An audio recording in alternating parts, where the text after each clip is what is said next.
أعوذ بالله من الشيطان الرجيم بسم الله الرحمن الرحيم.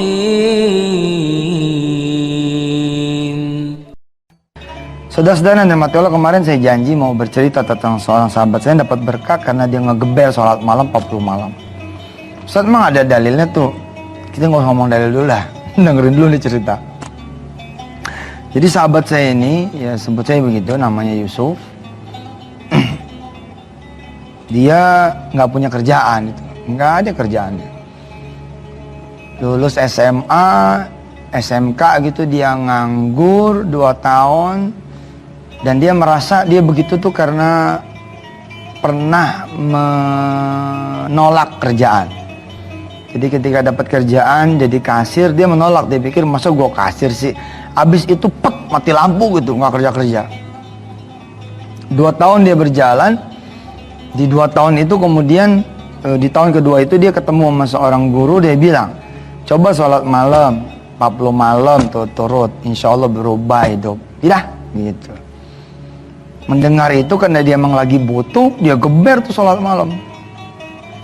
Dia geber sholat malam gitu. Tapi sampai hari ke-30 berapa begitu nggak ada tanda-tanda bahwa dia bakal dapat kerjaan. Mulai ini hati diliputi keraguan, itu jangan-jangan salah niat apa segala macam gitu. Nah pas ngaji lagi putaran 1 bulan, gurunya ngomong sama dia, lengkapin dengan sedekah. Nah persoalannya kan dia nggak punya duit nih buat sedekah. Dia kemudian bilang sama Allah, di malam keberapa, 30 berapa, dia bilang sama Allah, ya Allah, kalau nanti saya kerja, ini kebablasan nih orang, kalau nanti saya kerja gajinya buat engkau dah semua gitu. Saya cuma perlu kerjaan aja, nggak perlu gaji. Salah ngomong nih orang, salah ngomong. Harusnya kan bulan pertama gitu ya, atau niat-niat misalkan mau sedekah gede gitu. Ini dia ngomongnya, saya cuma perlu kerjaan, nggak perlu gaji, pokoknya gaji buat engkau lah. Nah pas di hari ke-40 gitu, atau kurang dari 40 atau lebih dari 40, dia dapat informasi ada perusahaan butuh pekerja, nyari pekerja. Dia datang ke situ bawa kurikulum vitae, datang. Oh Pak, di sini butuh pekerja ya? Oh iya Mas, tapi udah terlambat. Ya, udah terlambat. Iya. Tinggal 1 posisi nih kalau mau. Siapa namanya? Yusuf. Ya udah Yusuf, kalau mau deh. Tinggal posisi yang satu ini aja nih yang belum ada nih, masih kita butuhin 1 orang. Oh ya Pak, ini kurikulum vitae saya Pak. Nggak perlu kurikulum vitae. Nggak perlu kurikulum vitae. Gampang amat Pak kerjaannya. KTP aja sini. KTP doang. Warim dia KTP.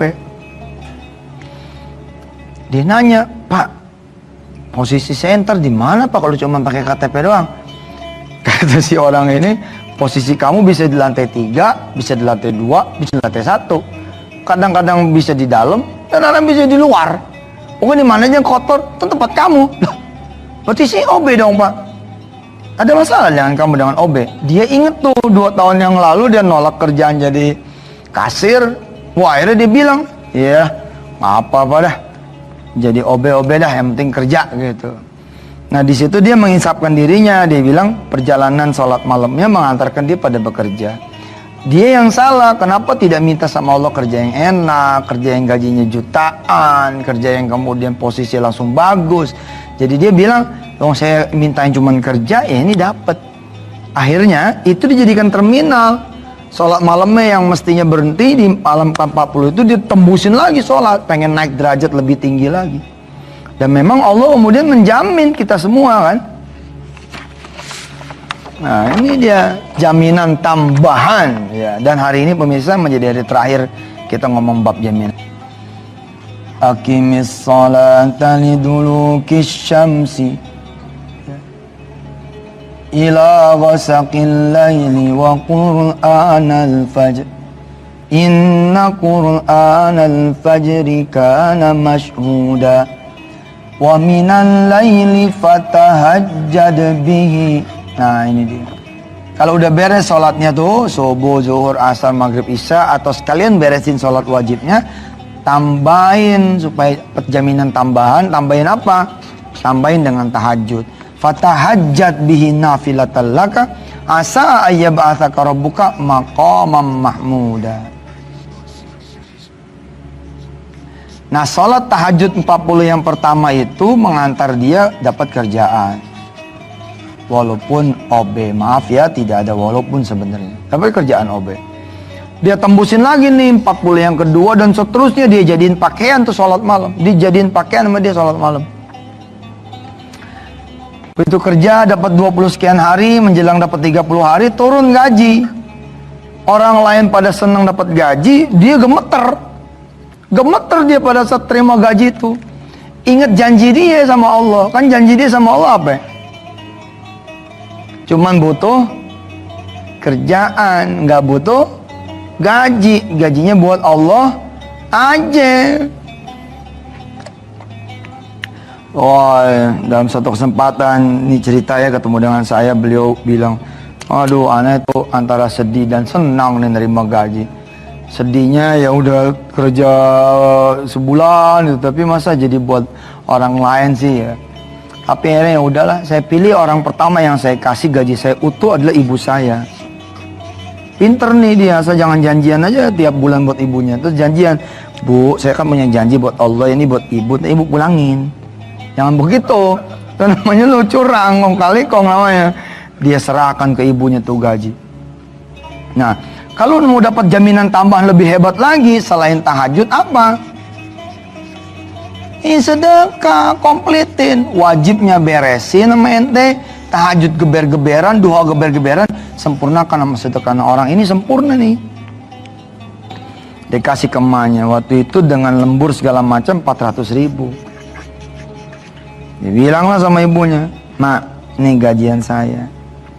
Ibunya nanya lagi, kamu udah misahin? Mau gak usah nanya dah. Mungkin sedianya nanya, itu misahin belum? Bukan, kamu udah misahin belum? Kalau belum, ambil aja berapa. Udah, pokoknya emak buat emak aja semua. Siapa sangka ternyata nasibnya berubah gitu. Ya, berubahnya seperti apa nanti kita lihat ya. Insya Allah, mudah-mudahan jaminan buat kita bukan cuma jaminan makan, minum yang sifatnya asasi, nafas, tapi juga ada jaminan-jaminan tambahan karena kita mau melakukan ibadah-ibadah nafilah, ibadah-ibadah tambahan. Contoh. Baik, saudara-saudara yang dirahmati Allah, urusan sholat ini memang kadang-kadang kita nggak tahu ya yang kita mau temuin itu siapa, sehingga kita tidak happy, kita tidak merasa, oh kita mau ketemu Allah nih yang bayarin utang saya, oh kita mau ketemu Allah nih yang mengangkat derajat saya, oh saya ini butuh kerjaan, saya mau ketemu Allah. Enggak tuh, karena mungkin pengetahuan kita kurang tentang Allah Subhanahu Wa Taala gitu. Kita lebih pengen ketemu yang punya proyek, saudaranya direksi. Bila baru saudaranya direksi kita udah gue punya tuh temen dia saudaranya direksi. Aduh, ini yang punya direksi, masa sih nggak tergerak hati untuk menemui Allah gitu kan? Nah, orang ini belajar nih dari segala keterpurukan dia belajar nih tentang Allah Subhanahu Wa Taala, termasuk tentang sedekah. Begitu dia hajar gaji dia, hari pertama aja udah balik modal. Hari pertama udah balik modal, lagi leha-leha di depan datang temen dia pakai motor, dia bilang, Sof, gua titip motor gua sini ya. Banyak orang lalu lalang nih di kantor, siapa tahu mau motor aneh gitu. Ya udah, berapa duit? Sekian. Udah. Dia ngomong aja tuh sama teman sekantor, mending ngomong di mana? Ngomong di toilet. Lihat loh, Allah tuh yang punya rezeki loh. Allah kutik sana. Atau Allah bilang balik. Lu rezeki pulang aja kok. Bener loh. Duh.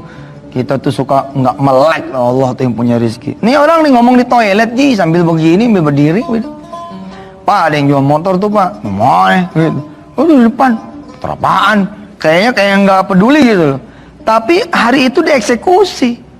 Temennya dipanggil, sore selesai, transaksi beres. Oh, temennya bilang, nih buat ente. Buat ente-nya itu 400.000, sampai nangis tuh dia. Ya Allah, balik lagi nih duitnya, bilang 400.000. Terus dia mikir, ibarat dagang baru sehari udah balik modal, berarti kan 29 hari berikutnya untung tuh. Dia ini sebenarnya udah niat jelek nih sama Allah. Dia udah bilang begini sama Allah. Jadi pada saat menjelang dia mau ngasih mamanya tuh besok paginya, dia malamnya tuh dia doa begini doanya. Nih tuh bertutur dari dia nih. Ya Allah, boleh nggak sih diralat janji gitu. Jangan setiap bulan apa buat engkau. Bulan ini aja, bulan besok buat saya gitu. Mau dia ralat, tapi karena dia dapat pelajaran berharga di bulan yang kedua, dia bilang sama saya tuh, dia suka rajin tuh datang ke pesantren bawain rombongan semobil. Nah yang semobil sama dia itu rata-rata yang sudah mengeksekusi gajinya seumur hidup. Ya, kerja tapi gaji nggak usah dipikirin, buat Allah aja. Berani nggak? Ente sih berani sama Allah, yang ente nggak berani sama bini kan? Tunggu udah milih bini. Masa kerja buat orang, buat kita mana Ustaz? Ustaz mah ada-ada aja. Nih yang ada-ada aja berhasil. Ente lihat tuh. Bulan hari kedua ada ibu-ibu di lantai 3 apa lantai 2 manggil dia. Beliin lontong gimana teh botol gitu. Ini kan pekerjaan dia, dia pesuruh toh. Nah, beliin lontong, teh botol. Waktu itu lontong sama toprak sama teh botol tuh dulu cita 3.700. Kembalinya ada, duitnya gocap. Kembalinya berapa tuh? 50, 37. Begini aja pakai ngitung coba. 43 ya? Iya 43.000. Berapa tuh? Gak usah mikir lah, susah. Saya soalnya biasa mikir miliaran sih. Jadi 50.000 dipotong 3.700. Ya. Apa kata si ibu ini? Udah kembaliannya buat kamu. Mikir dia. Ya Rob. Ente coba hitung ya, 400.000 sebulan dibagi 30 berapa berarti sehari? Sehari berapa? Tuh jangan aneh, ente juga nggak bisa ngitung. 400.000 dibagi 30 kira-kira 15.000 lah ya, atau 12.000. Nah dia di hari kedua setelah dia sedekah tuh sama sholat malam di polin, dapatnya berapa coba? 40.000 lebih. Dia bilang subhanallah. Dan hari-hari berikutnya sampai dia bilang, sampai ini teman aneh bilangnya Yusuf ini, ya Allah Ustaz, rezeki aneh kayak air. Waktu aneh geber-geberan sholat sama sedekah tiap bulan tuh gaji saya utuh, blak gitu. Pokoknya gaji buang. Nggak diambil buat dia. Dia bilang, aneh permisi doang Ustaz, itu jadi duit. Saya bingung, permisi doang jadi duit, hebat amat loh. Gimana ceritanya? Gini Ustaz, ada orang nih di jalanan, saya permisi bang.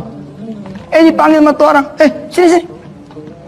Ini buat lo. Oh permisi itu begitu dapat duit. Permisi doang dapat duit itu begitu. Subhanallah. Itu bulan kedua penghasilan dia diinget-inget 7 juta. Ngasih 400.000 sama Allah, menggeber-geberan sholat malam, penghasilan 7 juta. Lah manajernya dia sendiri nggak nyampe 5 bos. Nggak nyampe 5. Menjelang gajian dia udah tersenyum tuh. Dia bilang begini, kalau kayak begini nih nggak apa-apa tiap bulan juga nggak megang gaji. Dia bilang, yang penting dapat dari tempat yang lain. Dia tiban terus sampai kemudian tahun yang kedua terjadi itu 94, yang kejadian yang berikutnya tahun 96. Seperti apa ceritanya biar yang lewat dulu dah. Ya, alhamdulillah pemirsa, selamat kembali di Wisata dan hari ini hari terakhir kita bicara tentang jaminan. Benerin yang wajib, hidupin yang sunnah. Sebisa mungkin yang sunnah-sunnah tuh bikin rakus. Tadinya nggak sholat duha, tadinya 2, 4, tadinya 4, 8 gitu. Ya, tidak tahajud, tadinya nggak sholat sunnah hajat, tadi tidak puasa Senin Kamis, pokoknya biar jaminannya tuh bertambah-tambah gitu loh. Kan ada orang gini ya, ada jaminan, ada uang gaji tuh ya, terus ada uang apa lagi biasanya? Transport, ada apa lagi? Makan, apa lagi? Tunjangan bini atau tunjangan anak atau betul lain kan? Karyawan bini atau anak satu beda kan? Kalau karyawan bini 2 insya Allah dipanggil sama manajer, sini lu, gua aja baru 1, lu 2 lagi. Ini orang dijamin sama Allah dan ditambah-tambah lagi jaminannya karena luar biasa sholat malam dipolin sepanjang hidup dia kerja. Kemudian gajinya gue dipolin, bukan 10 kurang 1 tapi 10 dikurang 10. 94 dia berdagang sama Allah, 96 kangtau. Dagang besar 96. Jangan takut Pak, ente sedekah gaji takut sih. Adik saya tuh sedekah gaji total, alhamdulillah dipecat tuh. Bener, udah cerita kan saya pecat, tapi kemudian pindah ke Qatar dia. 7 juta gajinya dia sebar 7 juta kali 12 bulan 84 juta. Orang pindah ke Qatar, digaji di Qatar 124 juta, 125 juta, Masya Allah. Jangan takut, nggak ada yang bakalan tambah miskin karena sedekah. Nah sahabat ini 96 jadi driver nih, udah jadi protokol sih, tapi dia bilang saya mah sopir Ustaz, orang kerjanya cuma jemput-jemput orang doang, tugasnya di bandara jemput orang. Suatu saat dia datang nih, Kang taunya ada orang di belakang duduk, bos lah gitu, pusing mukanya. Dia jadi sopir nanya, Pak, Bapak pusing amat kenapa? Orang ini bilang, pengen tahu aja gitu. Ya kali aja Pak saya bisa bantuin. Kamu bisa bantu apa? Dia bilang, ya saya bisa bantu doa Pak. Iya bener juga kata nih orang, bantu doa. Iya saya ini lagi jual tanah. Tanah itu mahal, miliaran itu, miliaran, miliaran. Kita kan ribuan, ini miliaran. Kita paling banter ini jutaan gitu. Kalau Bapak jual tanah, iya tanah ini saya pengen jual buat tutupin masalah saya gitu. Tapi sampai sekarang belum dapat pembelinya. Terus orang ini bilang, Yusuf ini, kalau saya yang jualin gimana Pak? Lagi-lagi orang ini nanya nih di belakang, ngeciling gitu. Kamu, saya aja direktur nggak ada teman yang bisa beli, kamu lagi. Jawaban nih Madura satu, nih mana Madura nih, saya belajar sama dia. Apa kata ini orang? Loh, saya emang nggak punya temen Pak yang kaya, tapi saya punya Allah. Waduh, itu kalimat kalau kata bahasa Twitter, jelek. Pakai tanda seru. Iya, kayak nampol itu, buak gitu. Memang nggak ada Pak saya teman, tapi saya punya Allah. Ntar malam saya bangun Pak, saya bilang sama Allah, ntar cariin pembelinya lewat tangan saya. Kalau lewat tangan kamu, ntar kamu saya bagi sekian. Ya udah doain dah, didoain tuh, dijalanin tuh sholat malam, babat gitu. Subhanallah, hanya sampai 3 minggu apa berapa gitu, ada orang dari relasi Jepang apa itu beli tanahnya ini orang, kemudian dibagi pada tahun 96 1,2 miliar rupiah. Masya Allah. Iyalah 400.000 lu kali 700 kali lipat berapa tiap bulan? Tiap bulan dikali 700 ya. Hari ini belum ngaji ya, apalah ya sekali nggak ngaji. Ya 700 kemudian ditunaikan sama Allah di tahun 96. Nggak ada lah orang nyesel saudara. Tahajud tiap malam. Kenapa sih kita ngantuk gitu ya salat malam? Karena kita nggak biasa. Insya Allah kalau udah biasa mah, saudara biasain aja. 7 hari 8 hari tahanin aja, tahanin. Ya, ngantuk dikit wudu. Insya Allah. Ya, kemudian bawa korek api 2. Buat apa coba korek api? Buat ganjal mata. Ya, emang kita nih banyakan molor, udah tahu susah, banyakan molor. Dah ya, cerita jaminan selesai nih. Ya nanti kita perdalamnya di website aja lah, di www.wisatahati.com atau di yusufmansur.com. Nih, lihat nih di layar kaca. Wah, nih editor jangan sampai nggak ada nih, aneh tangannya udah begini-begini, nggak ada lagi. www.yusufmansur.com. Nanti kita bicara tentang tahajud apa segala macam lewat artikel teman-teman itu ya, diupload di sini. Pemirsa, di ujung Jumat ini saya tidak baca Quran memang, tapi inilah Qurannya. Wa minal laili fatahajjat binafilatan laka. Ini surah Al-Isra ya. Baiknya sih saudara baca aja dari ayat pertama sampai akhir. Bagus kok. Nanti sampai ketemu wa minal laili. Pemirsa, berdoa ya, mudah-mudahan panjang umur. Doakan Yusuf Mansur, mudah-mudahan juga panjang umur dan diterima ibadah kita oleh Allah Subhanahu wa taala. Bismillahirrahmanirrahim. Ya Allah, masukkan kami, anak-anak kami, turunan kami, keluarga kami, orang tua kami, istri kami, suaminya para istri ya Allah. Suami para ibu. Ke dalam orang-orang yang Kau jamin.